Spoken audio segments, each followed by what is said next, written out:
story today starts in the region of Harsel, to the north of the continent of Vassanoka, next to the plains of Sana. Harsel is a densely populated forest, populated by all kinds of differing elves, the drow staying to some of the darker forests, and the high elves in the oldest. In all the region, the elves have made great use of their space, not tearing up the forest in order to plant or overhunting the game that is there. They're very self-sufficient and tend to handle matters within the region according to whatever they see fit. In the north of the region lies the capital city of Karvama. There, the elders of all three of the elf populations, the high elves, the wood elves, and the drow, all have 3 elder members that reside there and govern over the land together. News of darkness brewing in the west has been heavy upon the dreams of these elf elders, and as these dreams grow from turbulence to storms, they feel as though they must send a group to go investigate what is happening. The elders know that whatever is happening, the king of Bahama, the region just south of them, who lies on the border of a wasteland off to the west known as Vermor. The men of Bahama have a great wall that resides on the border of these two regions, and they have protected their region from this constant brewing of evil in the west and maintain the wall.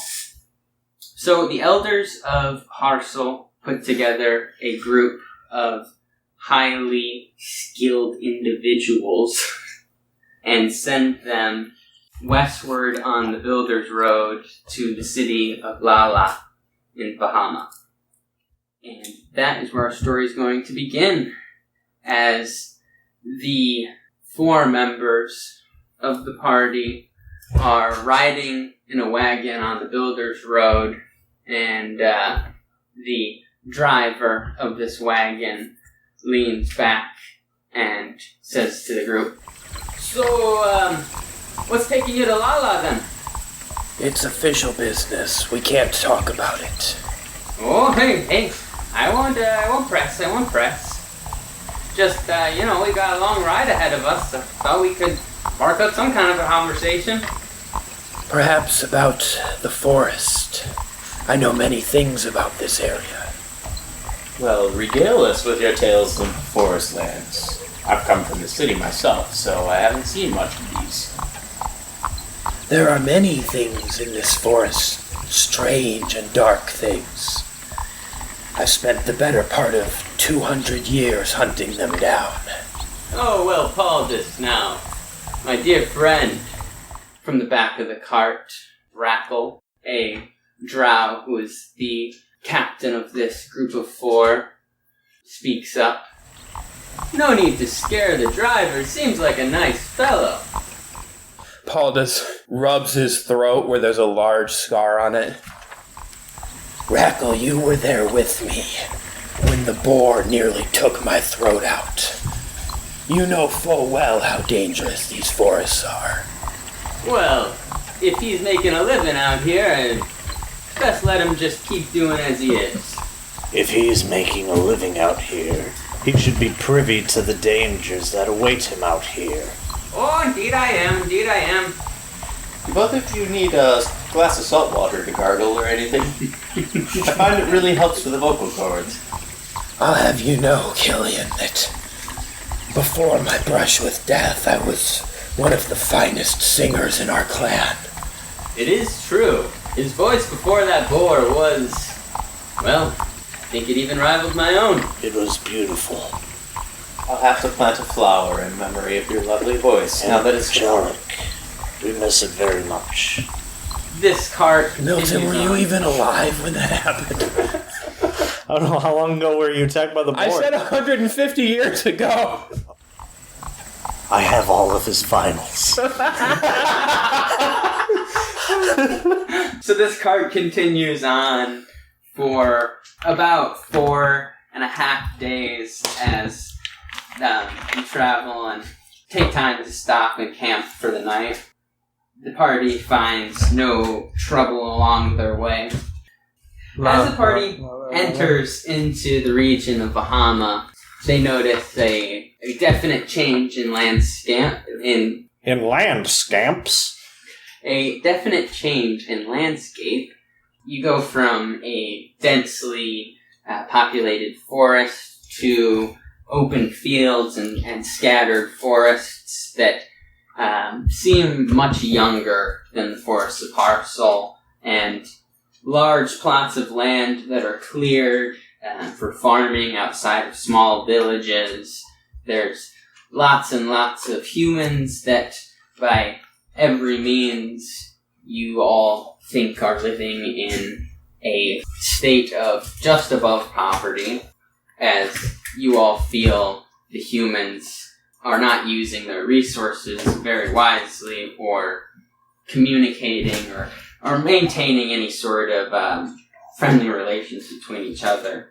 But you make it through the region of Bahama easily and find your way to the western wall of the region. There's a large river that comes off the sea and heads south, and on this river there has been constructed a large wall that sits just on the west bank of the river. And behind this wall to the east there is a immaculate city of stone that has been built both in the wall and into the landscape. These are magnificent towers of quite a feat for any human life. And indeed, they were constructed over the course of many human lifetimes.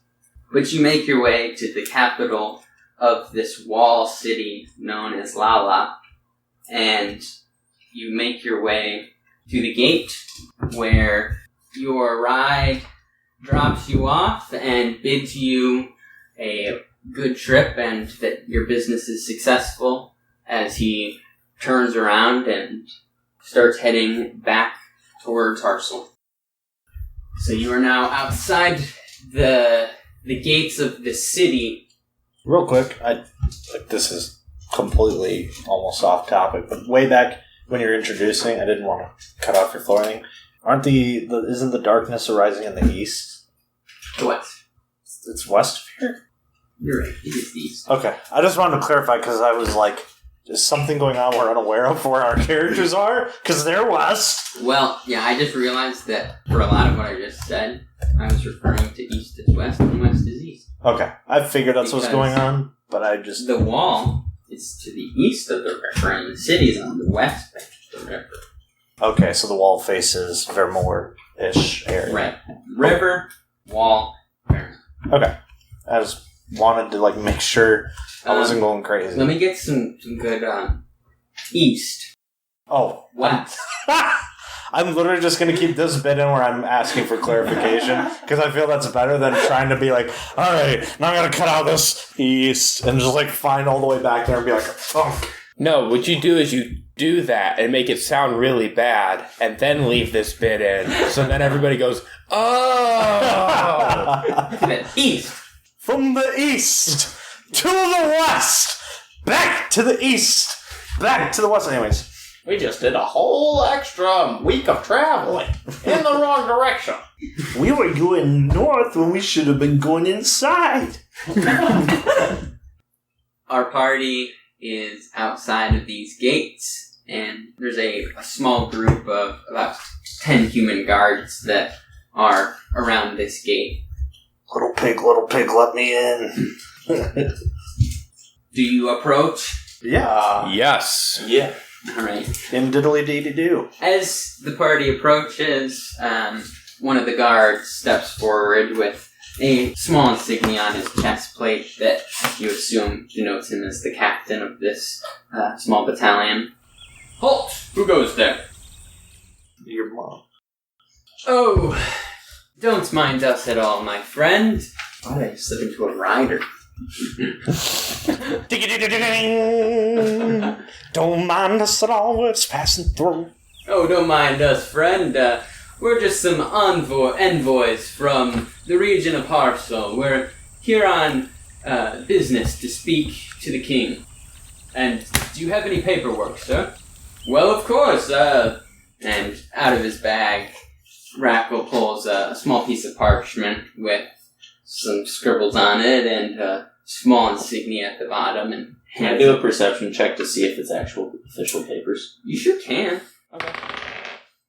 That's going to be 7. As far as you're aware, it is. Alright, I'm just peeping over his shoulder, kind of. The guard takes a quick look at the piece of paper and hands it back to Rackle.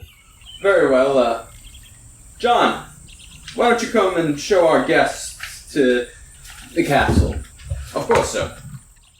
You are led through the walls of the city and into the city gate and into this city wall. Through the gates and into the city wall.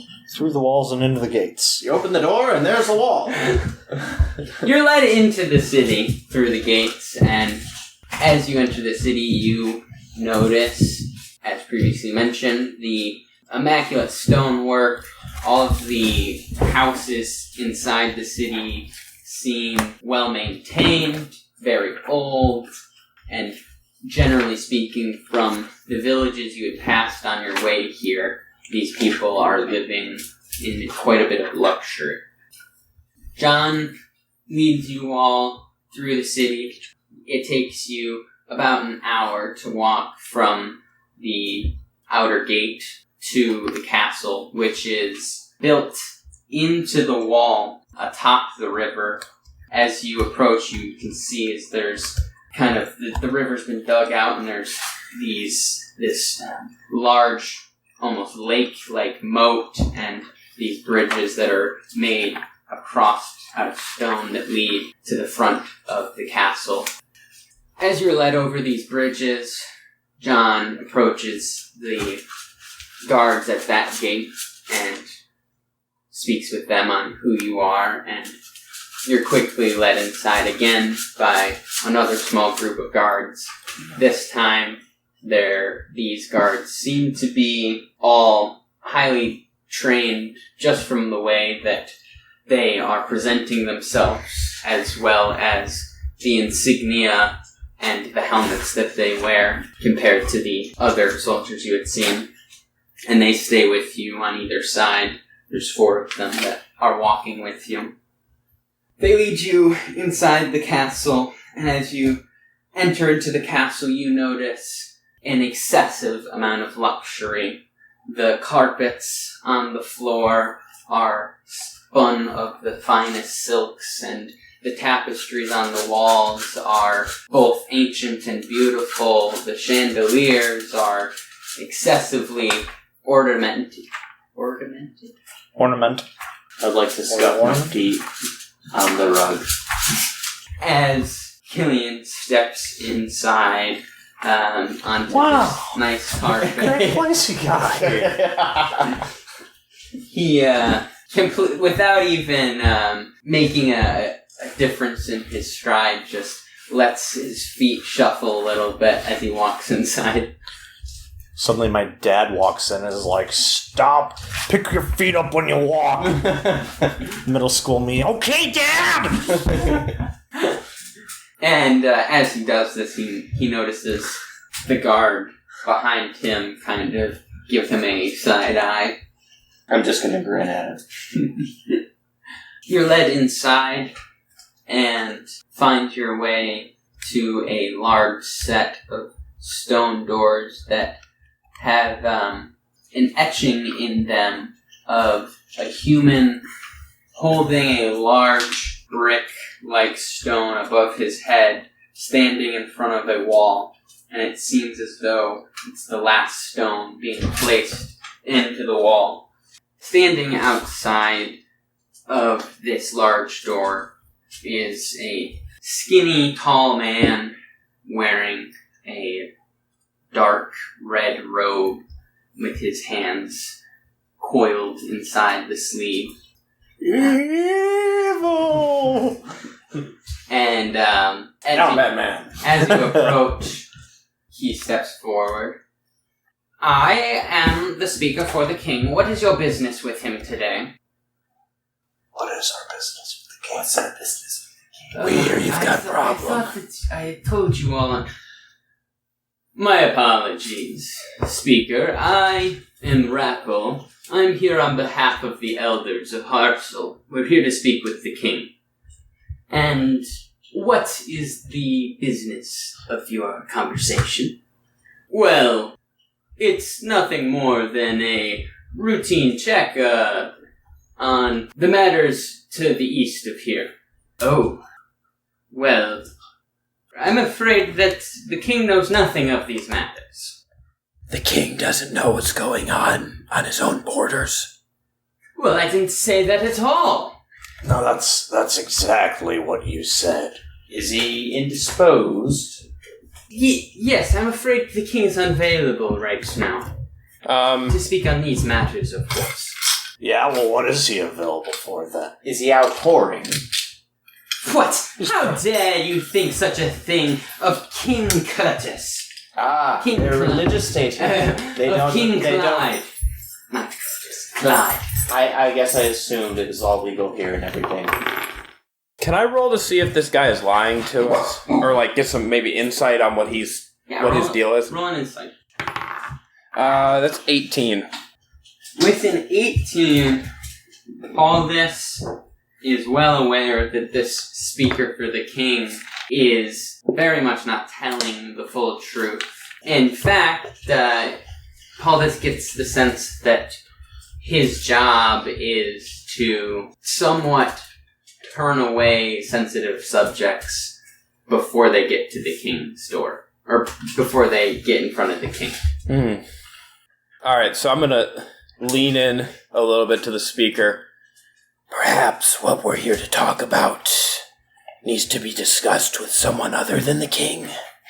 Well, there definitely are some members of the council around here that may want to hear what you have to say, but generally speaking, the king has made it known that the matters of the East are not the matters of ours.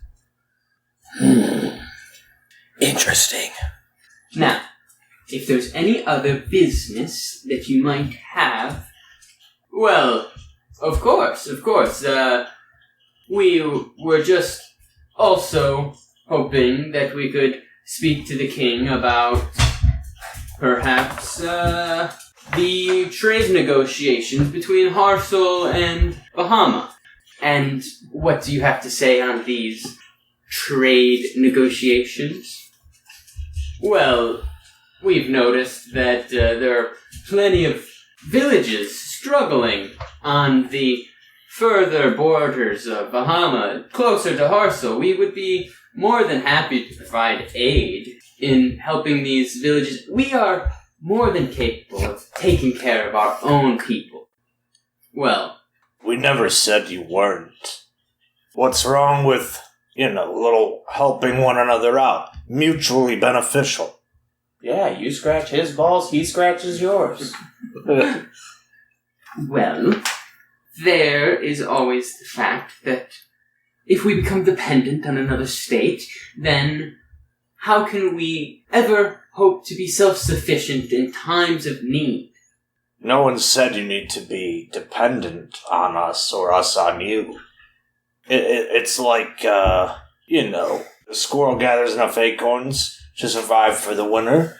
Its friend, that squirrel also does, but then they also gather a little extra in case the other one needs help, but the other one should be fine on its own. Listen, I'm not the best at... Milton, that's not what squirrels do. I don't... They don't share. Ugh. It was just an example. They literally go to war over the same tree sometimes. You're not helping my point. Alright, boys. Just, this is gonna be, Aggressive negotiations? Well, I was thinking... Rackle looks over his shoulder and casts Charm Person on this speaker. And it succeeds. Now, speaker, we were just hoping that we could talk to the king, just a lively matter, just a quick chat. We'll be in and out in 5 minutes. Oh, well, that seems like a great use of time to me. Wonderful, I thought you might think so. Boys, why don't we head on inside? Rightio. We do that. We do that. As you push aside these large stone doors, you are greeted by a large, long hall with these ornamental pillars that go up all the way to the ceiling with intricate carvings on them, and large tapestries hung from the walls telling different stories. And sitting at the end on a raised platform atop a large stone throne is a very average man. He stands, well, he's sitting, but if he were to be standing, he would stand no taller than 5'10", weighing 180, 200 pounds. I am the king. It's me. Except lighter. With a large golden crown atop his head. As you push inside and start walking up the hall, you hear his voice echo through the chambers. And who are you? Traveling salesman. I don't want anything. We didn't ask. What is your Speak up! What is your business? We're more so here to give you our services. What do you know of matters past your borders? We hear there's some trouble. Past my borders? Yeah, outside your walls. Well, terrible dragons. What kind of dragons? Well, we all know that those silly followers of Tiamat and Bahamut just wage war, age after age, century after century, but I, Clyde, the Watcher of the Wall, protect my people and keep them safe here on the safe side of our wall. Wouldn't a dragon be able to fly over the wall? These are dragon-born, you fool. Oh, Most certainly. of the dragon had My been mistake. dead for thousands of years. Most, not all. Well, yes, of course there could be a dragon attack, but we haven't had an attack of dragons in hundreds of years. Now, what is your business here? We were sent from Harsel. We heard that there was trouble that needed to be dealt with. Indeed, my great king, Clyde. We've been sent merely to investigate and see if this trouble is something that we might want to intervene in and stop before it becomes an issue to our people or yours. An issue? If anything were to come to our walls, we would be more than sufficiently suited to handle that problem. Well, I'm sure your confidence is well grounded. I understand that we were just passing through to the east. I don't know. It sounds like it's time for us to just pack up and go home. Seems like the king's got it handled. Indeed, boys, I think we ought to head out. I mean, maybe he'll get barbecued on his throne, but I guess that's a risk that he thinks he can handle. Well, King, we won't bother you anymore. We'll just be heading out, but I should warn you that eventually, one of side of those dragons will win, and whether Bahamut or Tiamat, it's likely that all that your bloodline had accomplished will slip through your fingers. Do you want to be the one that lost it? He turns around and starts heading out. And if Tiamat's followers win, that end won't come slowly. Now you listen here! As the party turns and is leaving, the king stands up from his throne and starts shouting, "You listen here! I am Clyde, the Watcher of the Wall, descendant of Lala himself! These lands are under my protection!" Yeah, we got that. Bye. Yeah, next time maybe we'll find a king of doing shit instead of just watching. And you make your way out of the king's hall. King of the chamber pot, more like. Just watch there and watch the shit spin. And, Wait, your shit spins? Yours doesn't. You don't play with chamber pots very often. I mean, I'm normally shitting in the woods, to be honest with you. I'm kind of out there a lot. as you push back out into the hallway, the speaker of the king speaks up. "And how is your business?" Concluded. A little runny today. Very good. Be on your way. Be on your way. Alright, so as we're continuing to walk out. Alright, so clearly the king's not doing shit. Indeed. What do? Pack up and go home, or maybe talk to the council? Paldis, my friend. Listen, I think that it's clear what we have to do here. Aggressive negotiations. Indeed, my friend, I say we find a way into the wasteland. There's a lake just to the east of here. I imagine we could find a ferry into the wasteland. Wonderful. Whatever gets me out of this city. Well, if there's one place I know we're going to find someone that would be willing to go beyond the king's wishes, it's going to be at the local pub. So what do you say, boys? I think you're right. I'm with you. I could go for a drink. Well, I mean, what else to do around here? Might as well go have a drink. Indeed, and make some friends along the way. Yeah, Rackle, you and I can buy these two youngsters their first drink. Your little chest hair, right? It would take me 1,000 years and I still wouldn't grow any chest hair. Me too. He keeps it baby smooth. Well, you make your way across the bridges outside the castle and back into the body of the city, where you're quickly able to find a pub that is hustling and bustling. This is a 3-story building made of stone that has quite a bit of character to it. You can see many of the bricks on the first layer, or all of the bricks on the floor in the first layer, are stained from the excessive amount of alcohol that has been poured on them over the years. And the railing atop the 2nd-story balcony, too, has these smears of color going down it. I bet that health inspector is just giving up. There are people sitting at tables outside next to the street, and then many more inside, all the way up. Well, boys, I think that if there's anyone willing to help us, it's definitely going to be here. Just find a smuggler with a large hairy friend. He'll help us out. I'm not sure, Make sure which that will he be. draws first.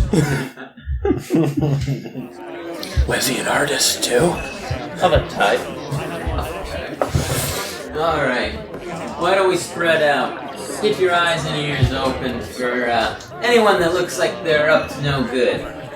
Okay. Eye patches, Catches a glimpse of myself in the mirror. Ah! eye patches and peg legs, and short bearded men. Short beard. Clarification. Are these Short men with beards. Or men with short beards. Short bearded men. The answer is yes. Definitely the I first. say, it sounds like both. Especially if it's a very short man with a beard that goes down to his toes. Oh! You just walk in. Bartender service. Where's some service in this fucking joint? Fuck me sideways. No, I mean it. Get over here. Fuck me sideways. Josh, is that you? Get on this table and just fuck me. Sideways. Sideways, because we're laying on the table. Milton, behave yourself. What? You wanted me to fucking sideways? Bartender, tell me, do you know of anyone in here that knows the lake well? Lake? Perhaps a man who's handy with an oar? Yeah, I go fishing there every week. Thanks, Bob. That's enough from you. Well, man, there's not many people that are crazy enough to go on to Lake Drake, but, well, there's one fellow. Look upstairs. You're looking for, I don't know. He's moving his hand up and down on top of the bar. I don't know, about this tall, 3-ish, 4 feet. A little halfling fellow. Great on the waters. Loves going out there. He's constantly going and meeting those villagers out behind the wall. Good guy. Great fellow. Villagers always come back. What was that? I think you know the answer to that already. Oh, I was just wondering where they were going. You said he seemed like a great guy. Did you take him, fishing? Or? Oh no, man. There's all these villages beyond the wall, man, and there's still some people that live out there. So set in their ways. Won't come back this way. Crazy. He does a supply run, that kind of stuff. Well, we appreciate the information. Thank you. Of course, if you ever meet that friend, hey man, I'm sorry, I've been here for 12 hours, drank 12 hours. You guys are gonna find him, right? Alright. Oh yeah, for sure. And he just turns around and starts waddling down the bar. Alright, I'm going upstairs to look for this guy. Alright. Could I do maybe a perception check to see if I can clock this guy as we're walking around? Do it. 14. With 14, Paldis makes his way up to the second story of this pub brewery establishment. Pubbery. Lala's Liquors. And here on the second level, he sees a number of tables laid out. People are playing an assortment of card games, different types of dice games, sort of like a betting hall. Oh, boys. I would like to immediately seat at the one that has actually Larry rolling dice. Why don't we sit down and enjoy ourselves for a little bit? Yeah, it's always on the losing streak. Don't mind if I do, Captain. Don't mind if I do. Rackle, if I may, we need to be moving on. Killian. Plus, I don't like this city. Paldis. Just one roll of the die. Come on. Do you have a gambling problem, Captain? Not a problem. It's more of a deep interest. I have a love for the sport. Leave me alone. Why don't you just head up and look for that halfling fellow? Alright, Rackle, I'll go look for him. But, why don't you give me the purse that the council gave us for this mission? Fine. Here you go. Now, you remember that, that's my responsibility. I know. That's why I'm taking it while you play craps. Alright, now there's business to attend to. I'll see you all in a few minutes. Alright. And Rackle heads off into the crowd. Wakes up in the alleyway later in just his underwear with a few bruises. I lost everything. Damn it, I bet my clothes again. Son of a bitch, I got my life insurance. With that previous perception, Paldis scans over everyone on the second story and doesn't see any halflings here. Is there a third story? There is a third story. Yeah. Alright. Killian would like to make his way to the third story. Alright. Yeah, I mean, I'm going up with him, too, if I didn't find him on the second floor. Right. So you guys head up to the third story, and you find that this top story of the building is laid out like a lounge. There are a few different people smoking up here. You smell multiple different aromas, different herbs and spices, as well as... Opium? 11 herbs and spices. Damn, we're in a KFC up in here? As well as a small right bar. here. I don't want you guys to roll perception. Perception sake. 24. As Killian steps into this lounge, even through the somewhat dense smoke. Smog. Yeah, I was going to say smog, and then I was like, smoke. I have king. Not smog. Smog. Oh, I'll see myself out. Go away, Benedict. Even through the dense smoke, Killian is able to quickly spot a short fellow sitting on one of the couches, chatting it up with a few pretty girls, as well as a guy that sitting next to him that appears to be potentially a worker of his or something. Oh, that's the story they're going with. Okay. A worker. I got you. Okay. Listen, it's 2022. What kind of work are they doing? Is it mostly on camera, or is it... I'm staying out of this. I don't know what's going on here. I would like to point him out to Paldis. Elvis. I think that's a man. I was waiting for it. What? Pelvis smash.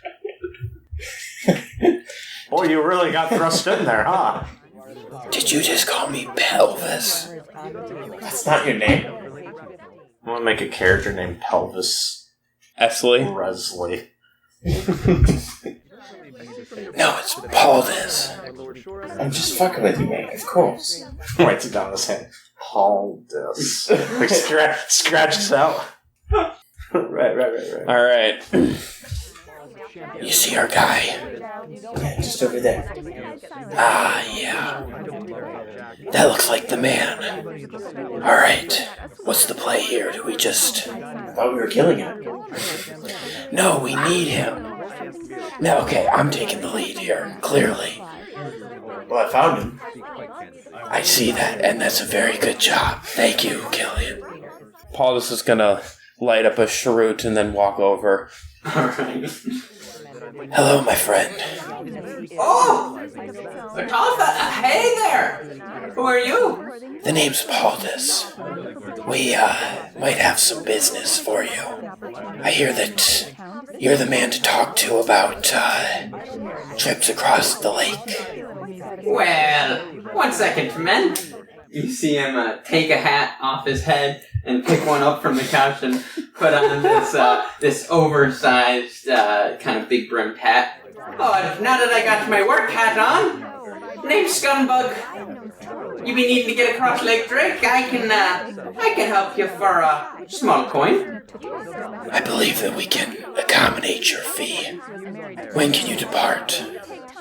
Oh, well, you see, it's best to be leaving the city at night time. That way we can get around the bend by morning.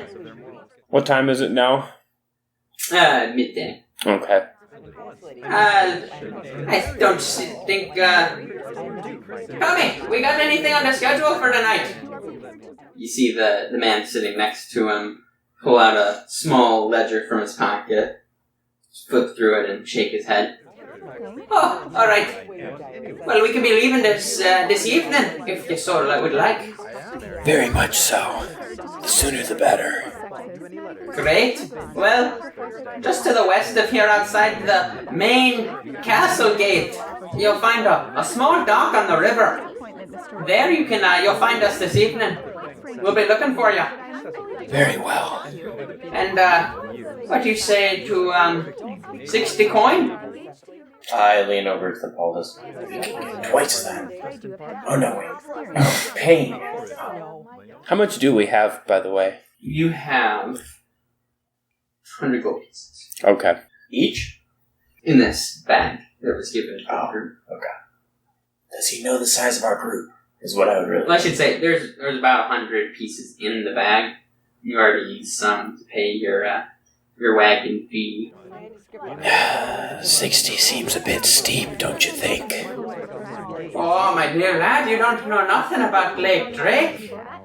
They don't call it that for no reason. Still, it's just a simple ferry job, not much cargo. Seems like 30 seems more appropriate. You do maybe have a point. I suppose we would be moving a little quicker without cargo. 30 though, I've got men to pay, you see. What do you say to 45? Call it 40 and we'll have a deal. Very well.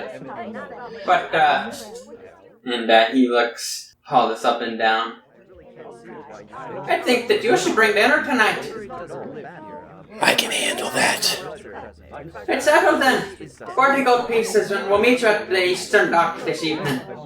I'll pull 15 pieces out of the bag and hand them to them. Or hand them to him. Consider it a down payment on your services. Oh, my dear lad. And I didn't even have to ask. Well, it just seemed polite since you were so accommodating. We'll see you tonight. Scumbug and crew will be waiting for you. By the west gate. Right. The east gate. Forgive my companion, he's a bit scatterbrained at times. Oh, well, the smoke begin to everybody, I suppose. Come on, Killian. We've got some hunting to do. Right. Paldis, there you are. Rackle, I see you managed to keep your clothes this time. And I see you found our friend. Indeed, everything has been secured. We depart tonight. Wonderful, wonderful. And this is our captain. And reaches out his hand. Oh, Scumbug. Scumbug's the name. Well, Scumbug, thank you for your services. As my friend here already taken care of the payment. Indeed, Captain, it's all been settled. Wonderful. Well, we look forward to your services this evening. This evening, Milton has finally come up the stairs. Awesome. Does that mean we'll have more time down in the previous floor? Oh, Milton, yes, You didn't. I was right next to it. I told you I'd be right there. Just had to run to the bathroom. Oh, well, it sounds as though these two have already taken care of our travel negotiations. Awesome. And, Paldis, where are we headed? Across Lake Drake. Wonderful. Apparently there's a bit of a disturbance over that way. Alright, I'm heading out to hunt for our dinner if anyone would like to join me. I think I could help with that. I'm going back to the tables, but thanks for the invite. Well, I am up. Perhaps we better play a few more games. Alright. Alright. I'm leaving to go hunt, and I'm taking the money with me. Paldis, where should we meet you? The docks by the east gate, just past the castle. And, nightfall, you say? We depart at nightfall, arrive before then. Very well, very well. Well, best of hunting to you, my friend. Don't lose your shirt this time. Yes. It was one time, Milton, I tell you. Paldis brings it up all the time. I believe you. I don't know why you need to tell me. Paldis, like, sort of leans back out of Rackle's eyesight and holds up 4 fingers.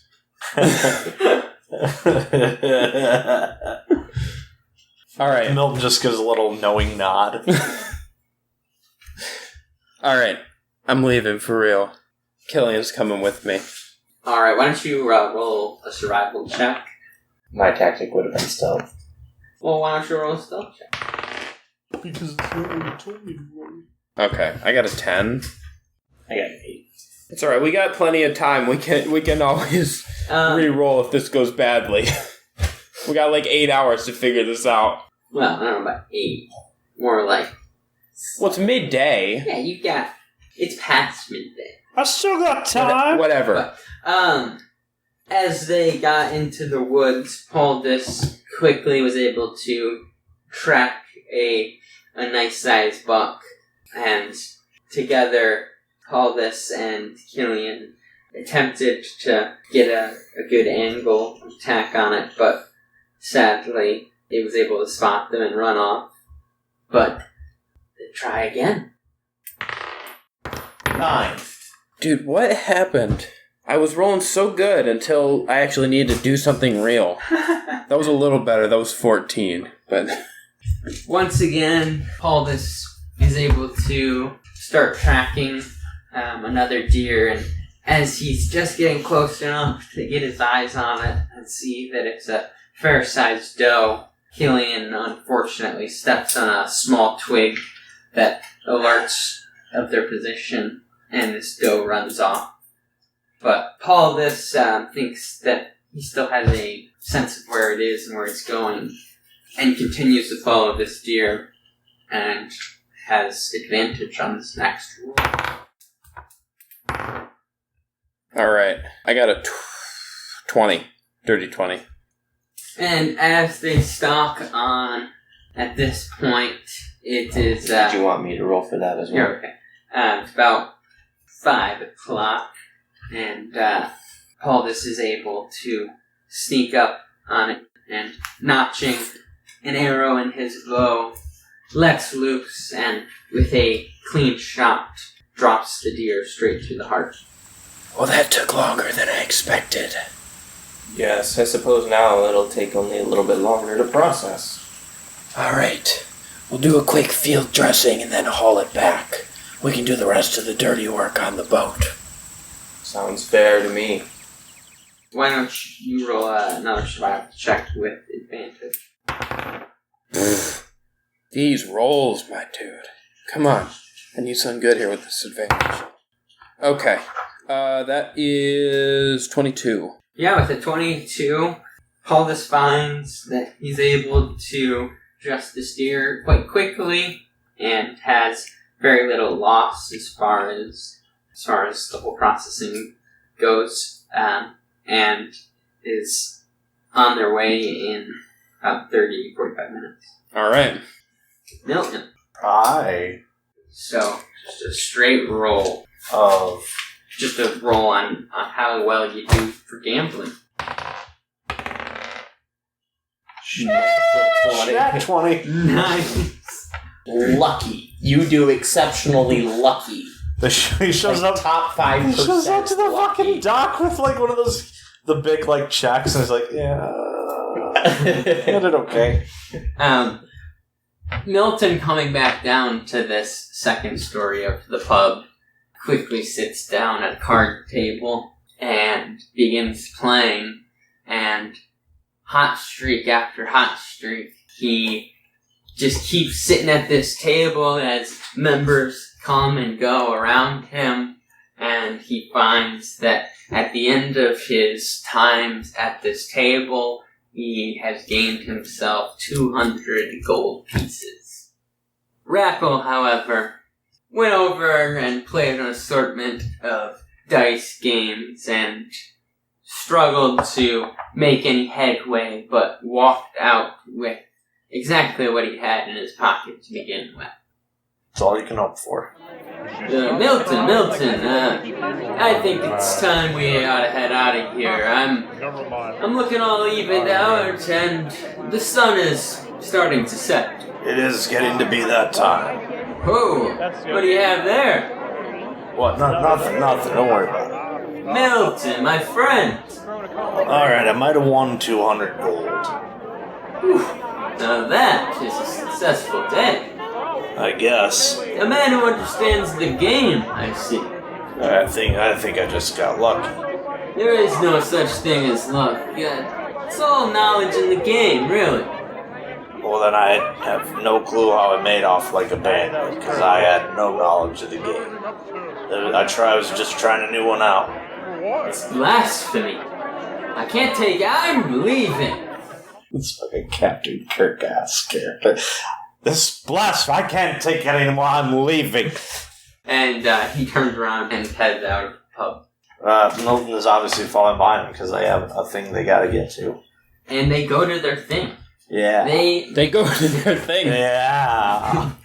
They make their way out of the pub. We're in that harem now. Woo! Milton and Rackle make their way out of the pub and to the east gate, where they are able to get out of the city easily and find their way to a small dock on the river, where just outside the city they see approaching their friends Paldis and Killian with a nice hunt. Oh, Paldis! I see successful hunt. Indeed. And your endeavors. Well, I still have my shirt, as you would say. That is something. And this Milton here, I tell ya, walked down with, what'd you say, nearly 200 gold? Exactly 200. But it was just beginner's luck. That's quite luck. That's what I said when he inquired. Enough of this luck talk. Now, where's our captain? Hopefully here soon. The sun's nearly down. Should I do a perception check to see dance if... a little jig until he shows up. Yeah, why don't we get some perception? 19. Dirty 20. 15. We use our elvish eagle sight. Yup, and you all see that on the docks, on the river, there is Man with a short beard. There is a Short vessel with a man beard. tied to the docks, and standing just on the dock outside the vessel A beard with a short man. is a halfling. 2 seconds before I was going to say it. And this companion of his standing next to him from before. Good evening, Captain. Oh, welcome back, son. Did you bring dinner? Aye. Paldis just gestures to the deer the giant deer they're carrying. Oh, I hardly even saw it. Why don't we make dinner and then head out? No galley on board. Of this vessel? Indeed not, I'm afraid. All right then. Milton, Killian, get a fire going. And while they're I'm doing not that, keen on just getting orders, but you are the junior members of this party. junior member. Oh, just because you're older, you think you can boss us around. I'm one of the top dudes here. He said that up at the top. That I'm one of the top agents of the council. You have all made your way. What's the stat for starting a fire? Just survival. We didn't start the fire. And I guess I'll roll survival as well, because I'm going to cut this deer up. That's a 13. That was a 6. When you get the fire started, takes just a couple minutes. I put it out.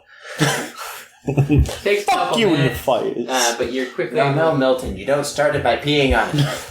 to get a fire started and get a pan on a rack, and before you know it, Paldis has a few nice venison steaks cut up and frying them. That I do, because I rolled a dirty 20 on my survival check. They're very good cuts. Got the back straps out, all that good stuff. And everyone feels very, very replenished. Oh, Paldis, sonny boy. I haven't been having a steak like this in years. Oh, You don't get out much, do you? too much fish, I tell ya. Too much fish. A lot on the lake, huh? Oh, and yes, all kinds of steak in there, too. Not much meat on them, I tell you, but it's enough. That's a gamey. I thought snakes were pretty much all meat. Oh, I'm afraid not. Mainly bone. And skin. Not the best meal I've had, but they make do when you're in the back country and there's nothing else. Indeed. All right, boys. Oh, why don't you get aboard my little vessel here and let's get heading out. We do that. And I'll give him the rest of the money, too. And I'm gonna push. Give me your money!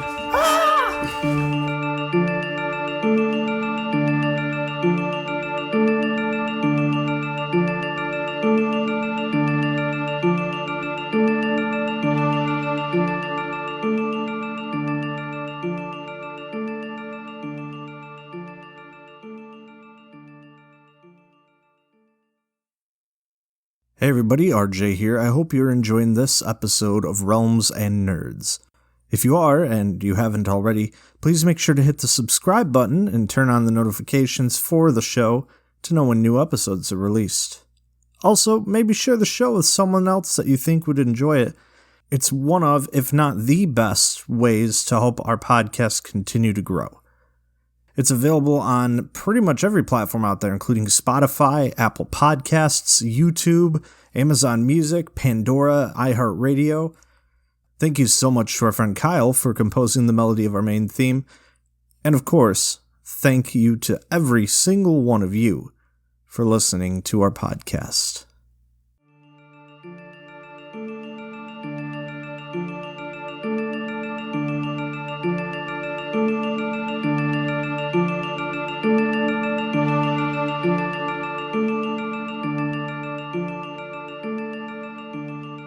Our party loads on to Scumbug's vessel and heads out. What's the name of the vessel? Is it Flounder? The VSS Scumbag. Okay. The I'll let that. Scum Skimmer. VSS Scum Skimmer. The Botland. The Enterprise. The Enterprise. The Scuttler. Bugboat. The Scum Skimmer. I do like The that. Scum Skimmer is pretty choice. Scum Skimmer is pretty good. I'd give that one a go. Yeah, we're going with Scum Skimmer. You follow the Lala River. The guy on the back end is making the little motorboating noise. Captain, can you do that when we're not paying you for your time? You follow the Lala River. It's an all-inclusive service. East, there's a small bend in the river that heads out towards the lake, and by morning you find that you've exited from a river and have made your way into a large lake. This lake is quite massive. You are unable to see all the way across it. You know, for all intents and purposes, it's a small inland ocean, you know. Wow, the river really gets wider here. You notice, however, that Scumbug is intentionally directing the ship somewhat close to shore, maintaining that there's always this shoreline off to your left. Captain, is there a reason that you're sticking to the shoreline instead of traveling across the middle? Oh, indeed, my boy. You see, a long time ago there used to be an easy path straight across the lake. Me and the boys be taking it all the time. There'd be city right on the other side of the route. It was our main route, straight from Lala to Route and back. Make the trip every day. But, you see, there'd be some serpents in the water and in the deeper part of the lake. Well, it's best to stay close to the shore. Duly noted. You guys were on this vessel the entirety of the next day, and again, you take a small break to drop anchor and take the dinghy ashore and cook some dinner and enjoy a small little rest in the evening before heading on through the night and sailing into the next morning. By midday of that second day, you are making your way around another bend on the lake, heading south again, and you can see on the horizon a large stone city that is crumbling and starting to fall apart. So it's ruinous. Kind of. Yeah, yep. Okay. Doesn't look habitated. Potentially. It's overrun and old. That place needs some TLC. Oh, you can say that again, my friend. That place needs some TLC. Uh-oh, I didn't know you actually were... Well, boy, that'd be Ruth there. What happened to it? She looks a little ruthless, if you ask me. Oh, all jokes aside. You see, Ruth, was somewhat of the shipping capital here on this side of the lake. Big travel between here and Lala, but, well, about 35 years ago, The serpent? well, yes, the serpents, the wars, started brewing, and there was all kinds of combat on the countryside, and, well, the men of Lala and Bahama, they just packed up and left. Stopped trading with Ruth, and I'm afraid that without the extra support of the mainland, they found it hard to keep their city together, and as war continued waging, soon it was left as nothing more than rubble. It's a shame. A real shame. Indeed. I still try to come bring supplies to these folks every once in a while, but it'd be difficult to don't have the shipping business like I used to. Can't be affording the supplies like I used to. But anyways, that'd be our destination for today. That's the best port furthest east. And as you approach midday, the ship comes closer and closer to Ruth and finally makes its way straight up to a small set of docks that are still in working order. And the captain pulls up and Jimmy jumps off and ties off the ship. Home sweet home. So this is where you're from? Oh, not at all, not at all. I meant for you land dwellers. Land. Right. Well, thank you for your services, Captain. Of course. And, will you be needing any services returning home? More than likely. Well, what do you think, can't just be sitting here for forever?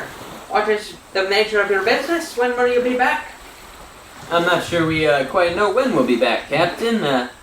Could be a few days, a week, who knows? Oh, well, I can't just be waiting around indefinitely. I've got a business to run. Perhaps you could incentivize me with a little coin, or I'm afraid, lads, I'll have to be heading out. Well, then carry on. I mean, hold on a second. We will need to get back. How much are you thinking? Oh, well, let's say 30 for the journey home and 20 for the time I'll have to waste. Milton reaches in his pack and pulls out the 50 gold and hands it over to him. Oh, my dear lad, not even a wink of negotiation. I love it. Aren't you gonna haggle? Negotiation is too time-consuming. I don't have the time to waste on it. Well then, I'll be waiting here and seeing what we can do around this city. And well, I wish you all the best. What do you say? A week, 2 weeks time? If you're not back, I'm afraid our contract will have to be void. I think 2 weeks should be suffice. Very good. All right, lads. Well, there'll be much to be cleaning up on this ship. Better get to work. Jimmy, get aboard. Come on. Time to get back to work. Alright, boys, well, I say, only one way to go. East from here. Aye. Right, Captain. I mean, you're in charge here, Rackle. Point me in the direction of wherever we need to be. Well, from what I know, it sounds as though most of the intense fighting and combat be taking place all the way by the mountains in the east. But I imagine if we head that way, we'll find some trouble, maybe find some answers. Then let's get to it. Alright. The ruined city of Ruth still has a small number of people that are living here. There are, people who have tried still farming the land and fishing the lake, as well as some people that raise some sort of livestock. Are you just going to head out on foot then? Is there any other Carts for hire? Yeah, carts for means for transportation that are viably available that we're aware of? Also, do we have any idea, like, how far we have to go at all here? No. Okay. I guess we probably should look for some transportation then. Yeah. You're able to quickly spot a barn on the far side of the city. With a large sign that says carts for hire. And you see a few horses running in the field outside of the stable, and perhaps you'd be able to rent or buy them. Okay. Or borrow them for official business. Sure. We go there. Ma'am, I need yours for official business. I promise I'll return it someday. As you walk up, there's the stables and then kind of a farmhouse off to the side with a elderly woman sitting on the front porch. Good afternoon, boys. Good afternoon, boys. Good afternoon. Good afternoon. One good afternoon will suffice. It's not the best afternoon. How many afternoons have you been sitting there? A few afternoons. What are you doing here today? Official business, ma'am.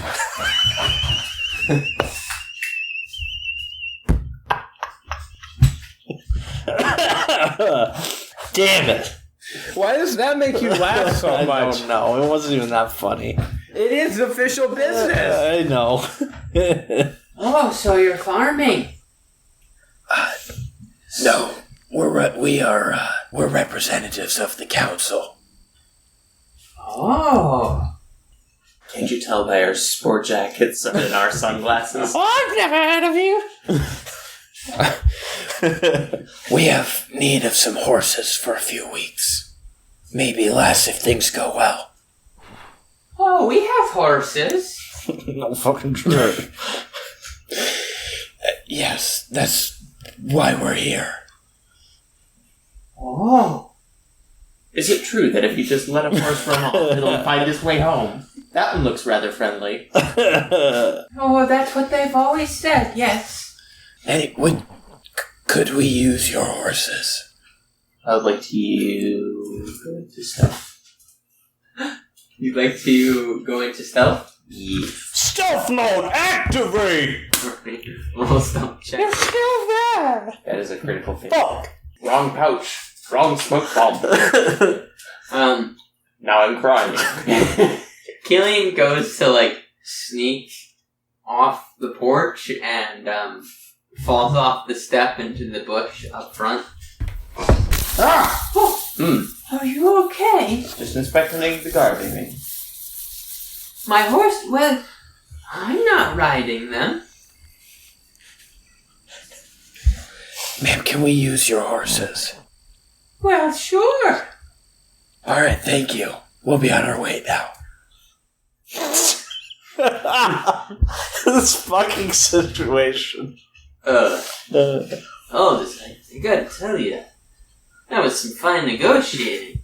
Just taking those horses from an old lady like that.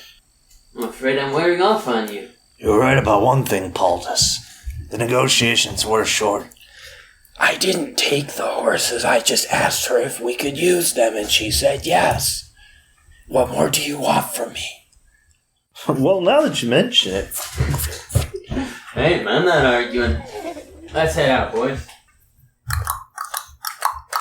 Alright. they find their horses and they start heading east. It's very overrun and beaten up, but after just a short while, the group finds their way onto what they recognize to be the Builder's Road. It looks quite worn down and not nearly as traveled as the Builder's Road that they are used to.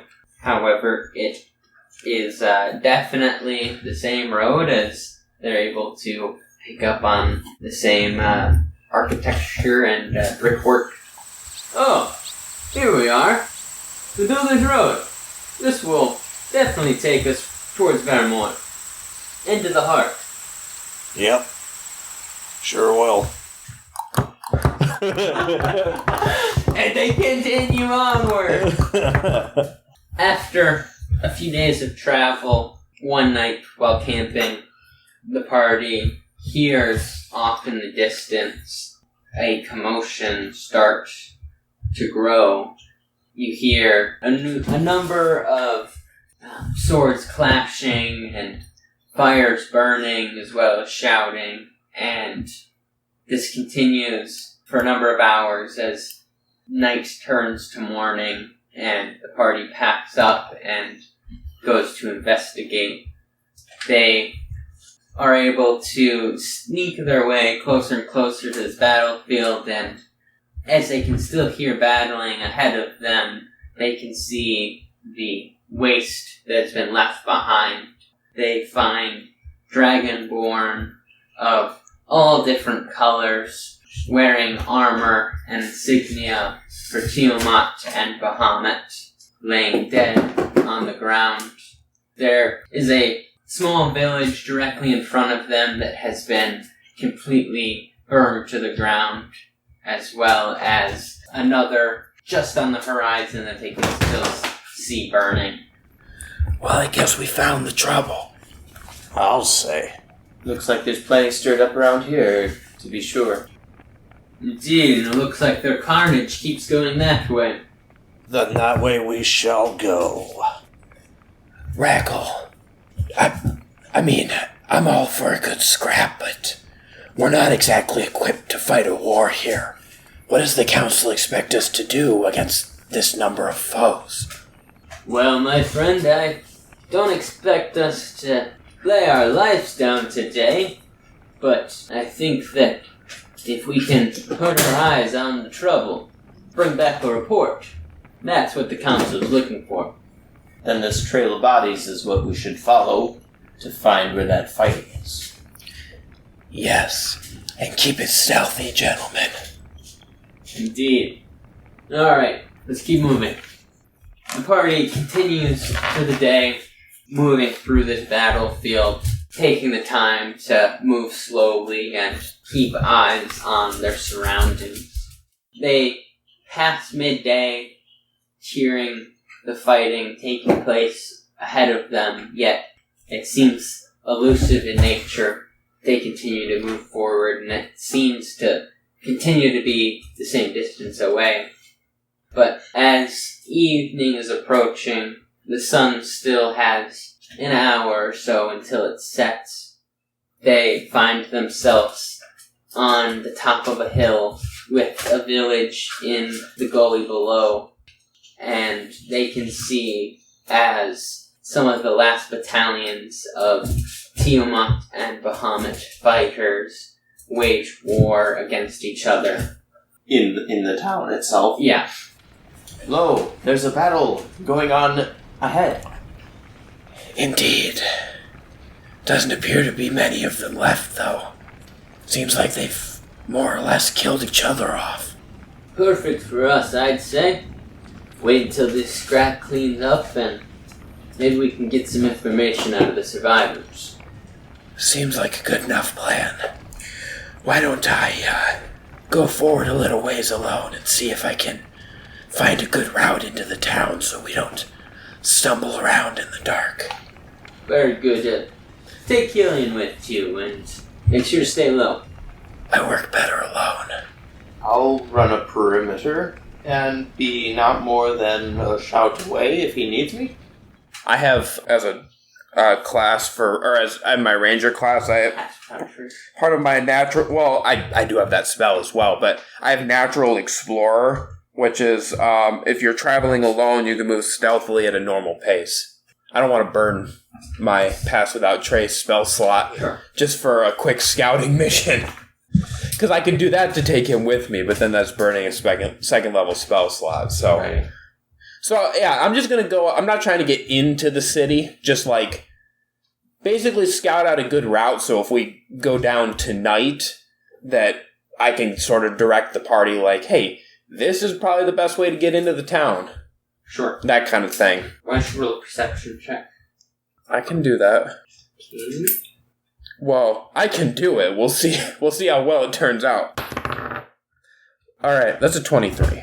With a 23, Paldis is able to find a efficient route down this hill through the city's outer structures and into the city.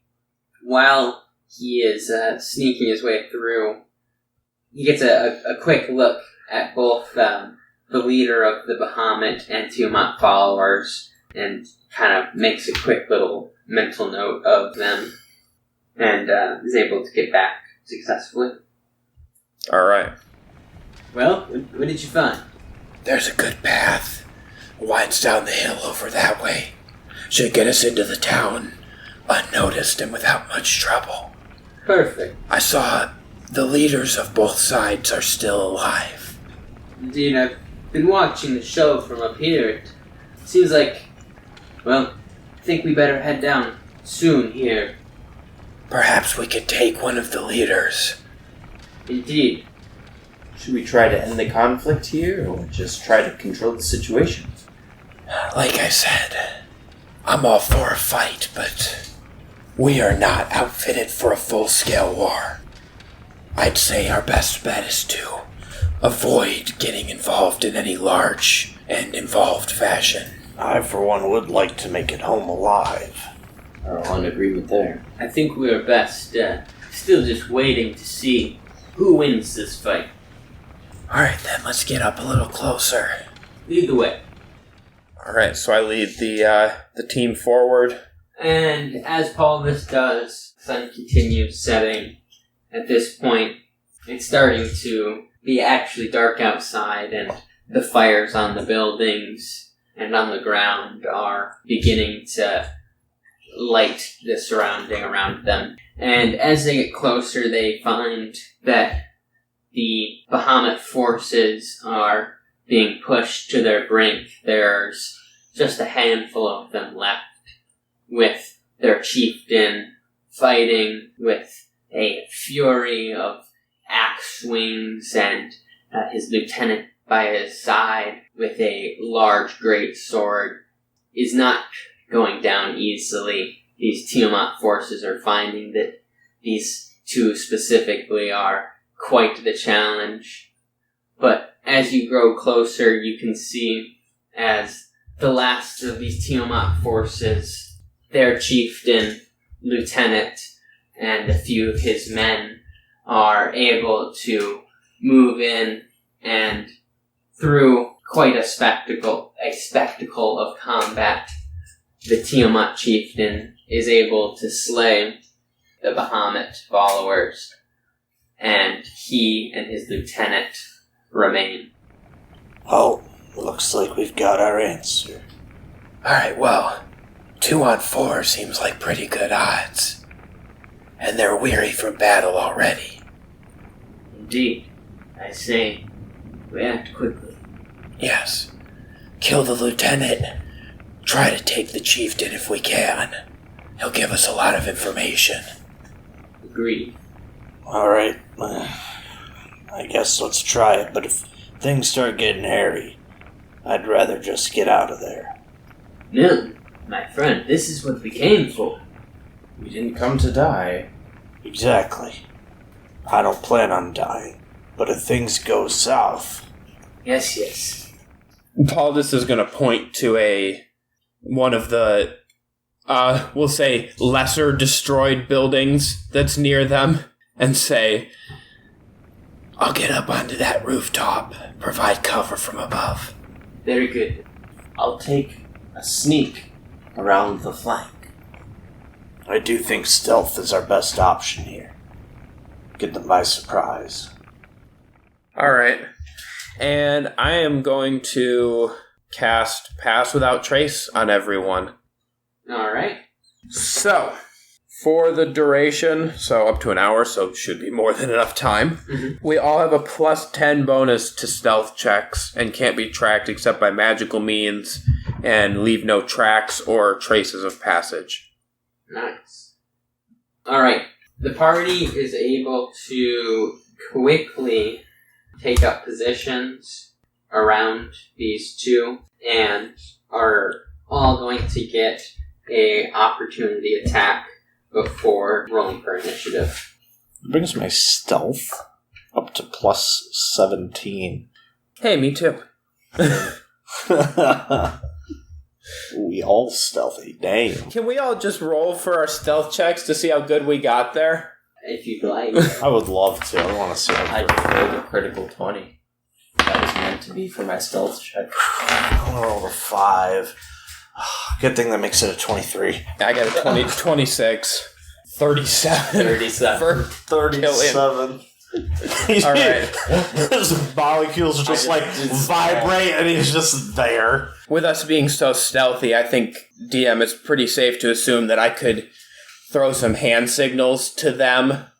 Yeah. To get going. Okay. So, are you guys attacking with ranged You get weapons? signals or Chinese food afterwards. are you guys using ranged weapons for this attack, or are you going to rush at them? I'm gonna rush at him. Okay. Rackle plans on casting stuff. Okay. And Killian? Up close. Okay. So, from my vantage up on the roof, I'm going to indicate that the order will be, for these opportunity attacks, spell from Rackle, and then my stealth, and then the 2 close range attacks. Alright. Kind of knock them off guard before you guys rush in. As Paldis gives these hand signals from the roof, Rackle pulls back his hand, and with a wave of his hand, you see a small bolt of energy go off and hit this chieftain as he casts Enemies Abound on the chieftain. That sounds fun. Yeah, I was like, I've never heard of that one before. On a failed save, target loses the ability to distinguish friend from foe regarding all creatures it can see as enemies until the spell ends. Each time the target takes damage, it can repeat the saving throw, ending the effect on itself on a success. So, upon getting hit with this, the chieftain is enraged and is pulling out his axe to attack, or pulling out his sword to attack at his chieftain. At his lieutenant, At his lieutenant. Okay. I am going to fire off an arrow from my longbow at the lieutenant. That's 15 against AC? That will not hit. Okay. And then, can I still use my extra attack for opportunity attacks? I don't actually know how that works. Does an opportunity attack one attack, or... I'm just saying you guys all get a turn in combat. Oh, a turn. Okay. Alright, cool. For initiative. So I'm going to use my extra attack. That's much better. That's a 22. That will hit. Okay. So 11 points of damage. Okay. Killian? I'm doing a sneak attack with my rapier. Oh. 6. That will not hit. And disengage! Alright, Milton bonus is going to attack with a short sword. That's going to be a 15 against Stacy. That will not hit.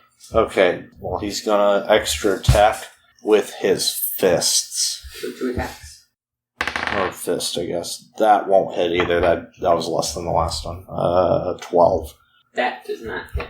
Boy, we really utilized this, huh? Initiative. Ooh, Ooh, buddy. 19. 5. Ooh. I got a 6. We had some great initiative rolls. Okay, first up is going to be the Chieftain, who is going to take a swing at Milton. Right in front of him. Wow, that's nat 20. Oof. I'm afraid that probably most likely hits. Who's Milton? I'm the great Cornholio. I acquired TP for my bungle. 5. Great Cornholio gets hit. Okay, that's not great for me. That sounds great. That's not great for you, man. I'm in trouble. That is 17 Oh. slashing damage. Next up is Killian. I'm gonna make a stab at him. Alright. At the lieutenant. This one should do better. 24. That will hit. And you have a teammate within 5 feet of the opponent. Your sneak attack should apply. Correct. You just roll an extra d6 for your damage. Well, Or, yeah, whatever it is at level 7. I think it's 3d6. Sneak attack at level 7 is 4d6. Ooh. 6, 5, 11, 16, 22 damage. Wow. Sneaky and lucky. Well, And then I'm going to use my bonus action to disengage. Killian rolls in, slices up this chieftain a couple of times, and Lieutenant. then... Sorry. Oh, this was the lieutenant? Yeah. Please hold. Slice Got him up underneath the kilt. this lieutenant, and then rolls away, back into the shadows. Rolls underneath. Roll forward. Dropping sound. Next up is this lieutenant, who still is infuriated by... oh wait. Please hold. Wasn't it the Chieftain that was... No, it is the lieutenant who's next. I just realized that I forgot to put Rackle in the order. I should put him at the bottom. He's too busy crying over his gambling. Yeah, so next up is the lieutenant, who is still enraged at the chieftain, is going to make an attack against him. Will not hit. I thought the Chieftain was the one that was enraged. Did I have that backwards? No, I was pretty sure he had it as the chieftain. I did. Whatever. Alright, well, the lieutenant's attack didn't hit anyways, so next up is Paldis. Okay. Is there anyone within 5 feet of the lieutenant? The chieftain, as well as Milton. Damn it, Milton. What do you want me to do? Well, I want a metagame, but I'm not going to. Doesn't matter, I can't do anything until it's my turn anyway. I know you can. I'm a monk. You expect me to be like 500 million feet away? No, I'm just... Yes. Well... That's quite a ways. I think you'd be on the other side of the state. 500 million.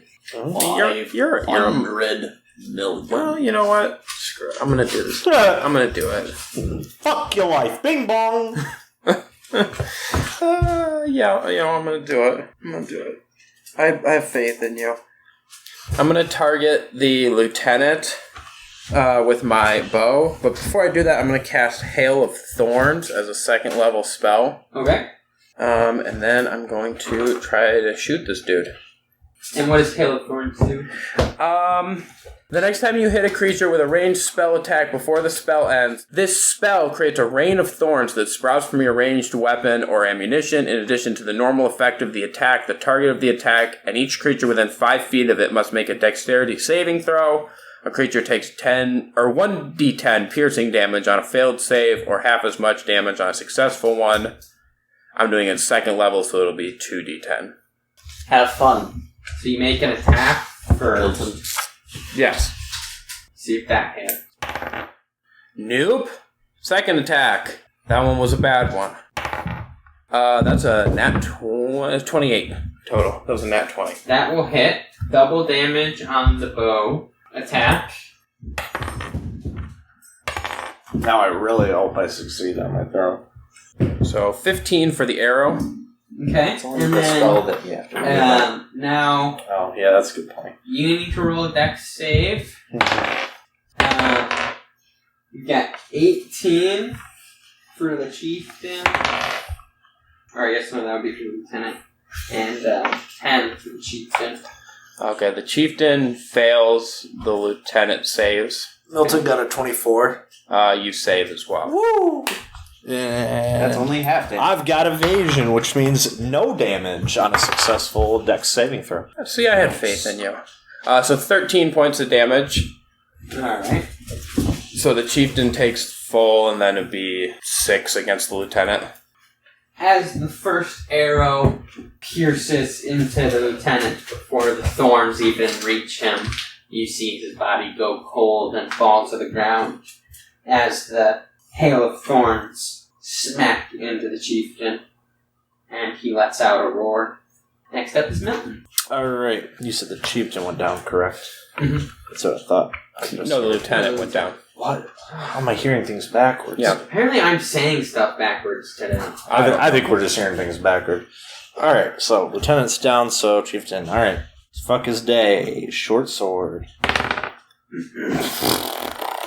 10. No. Okay, and then extra attack, time to punch him.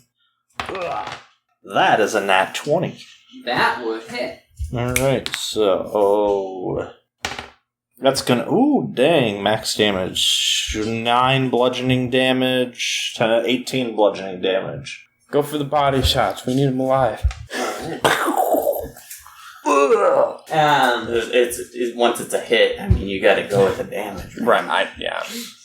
Yeah, but I doubt it's gonna kill him. It's just like, I mean, you don't know. alright, I'm gonna try to pull my punch. Ooh, shit, that did 36 points of damage.